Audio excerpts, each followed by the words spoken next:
those videos on YouTube and really all over the internet that are called oddly satisfying, where you see like people popping pimples or cutting through blocks of sand or squishing slime?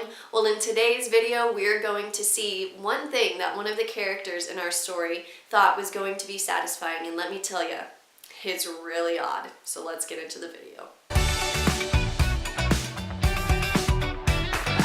Hello everyone, welcome back to my channel. I'm so glad you're here as we continue through the Esther series. If you have not been up on this series, definitely click the link down below so that you can get updated and so that you can see everything that we have been talking about so far, because it's been pretty interesting and pretty awesome. So as we continue on today, based on the little introduction, today the theme is really going to be about satisfaction, and it's going to be crazy. So we continue in chapter 5 knowing that Esther has decided to go in front of the king, and so I'm going to kind of explain what she does in the beginning of chapter 5, and then we're going to start off actually in the middle of chapter 5 with Haman. So basically what happens is Esther decides, okay, I'll go in front of the king, and she does, and the king doesn't kill her, which is awesome. He actually allows her to come in, and he says, Esther, what can I do for you? Even up to half the kingdom, whatever you want, I'll give it to you.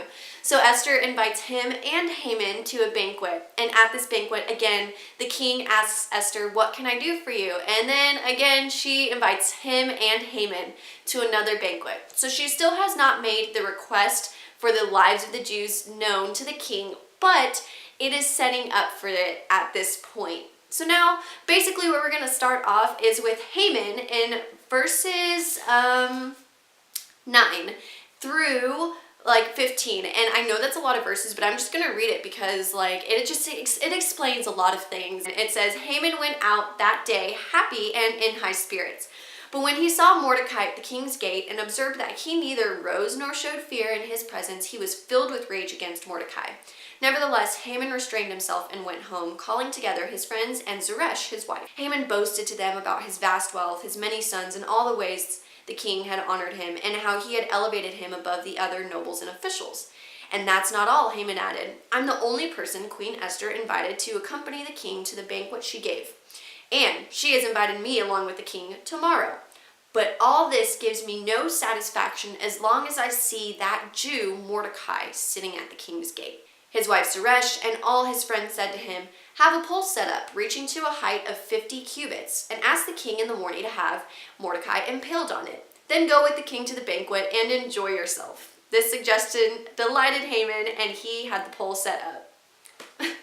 So there's a lot of things that happened, and there's just a lot that we just went through. But basically, Haman is super happy, right? So he's in high spirits, it says, and he's excited because he has a lot of sons, and he is the second in command. He's the king's go-to homie, and everything's chill for him, except the fact that Mordecai is still alive, and Mordecai has still not showed Haman the respect that Haman feels he deserves. So when I started off this video talking about those oddly satisfying things, I want to kind of bring that into perspective with Haman. This one thing, this one small thing in the midst of everything that Haman has is plaguing him. He is boasting about everything that he has, and yet this one simple thing he cannot get out of his mind. It literally says he cannot be satisfied knowing that Mordecai is sitting at the gate. And so what does his wife and his friends suggest? They literally suggest to have Mordecai impaled on a pole. I mean, seriously, he was so bent on satisfying himself that he disregarded a life. He was willing to disregard the life of a person in order to fulfill his satisfaction. And so this is what I want to get out to the world and to whoever is watching this video. Be very careful what you find satisfying, and be very careful what you are willing to do in order to satisfy yourself, because sometimes what you don't realize is that when you're trying to satisfy yourself, you're actually maybe hurting others around you, and you may be disregarding how other people are feeling around you. So be very careful. Satisfaction is dangerous when that is what we're chasing. When you are chasing that satisfaction, you're going to get yourself in a dangerous spot, and you will be putting other people in a dangerous spot as well. So I just wanted to make this known, like be very careful what you're striving for, be very careful what you think will satisfy you, because I'm telling you, if it's not the Lord, if you're not finding your satisfaction in God, you will never be satisfied. And just like Haman, even if you kill 50 billion people because that's what you think will satisfy you, like killing all the Jews and killing Mordecai, you will never be satisfied. Or if you think, oh, if I just get into that relationship, I'll be happy. Or if I just get this job, I'll be happy.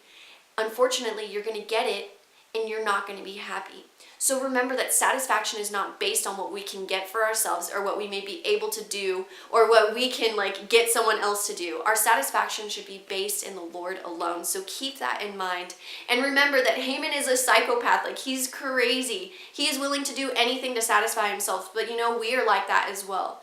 We are so willing to do anything to satisfy ourselves, but sometimes we don't realize that it could be hurting others and ourselves. So be careful, find your satisfaction in the Lord, and continue to stick with me as we go through this series, because we're going to see the differences in the contrast between a life that Haman has, constantly searching for satisfaction, versus a life of Esther and Mordecai, who aren't searching for satisfaction, but who are just wanting to live for the Lord and wanting to do things that are good and that are helpful. So keep watching, stay tuned. I'm so glad you're here. I hope you have a great day, a great year, and I think maybe next week we're going to have a little break in the series and do something kind of special. I don't know, maybe it'll be special, we'll see. But stay tuned. Thanks so much for watching, and be blessed. That was literally like the biggest loogie I've ever had in my entire life.